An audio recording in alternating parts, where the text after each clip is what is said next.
per noi era importante ricominciare quest'anno facendo una buona prestazione, facendo un buon risultato e ci siamo riuscite. Poi vabbè, è arrivata anche una soddisfazione personale, però non era sicuramente la cosa più importante della giornata, che appunto erano i 3 punti per noi. Sì, il mister ha voluto fare una sostituzione abbastanza presto e cambiando modulo perché evidentemente stavamo riscontrando delle difficoltà. Siamo riuscite a interpretarlo bene e comunque nel corso della settimana spesso proviamo cose nuove e appunto cerchiamo sempre di metterle in campo poi il sabato.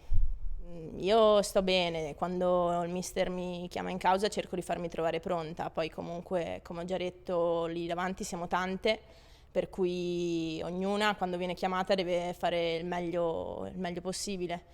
E noi stiamo bene fisicamente, stiamo lavorando tanto e speriamo di continuare su questa strada. Al momento siamo al 5° posto e la prossima è contro il Bari, tra l'altro qua a Sassuolo, quindi è una partita che è tutta nelle nostre mani. Se riusciamo a giocare come sappiamo possiamo portare a casa 3 punti che in vista della classifica possono portarci in alto, però comunque c'è ancora tantissimo da lavorare in questa settimana. Ma non sono solita dedicare i gol, però vabbè, sempre come al solito la mia famiglia che mi sostiene tantissimo e mio padre sempre si fa 200 km ogni sabato, sia che sia in panchina sia che sia in campo, lui c'è sempre.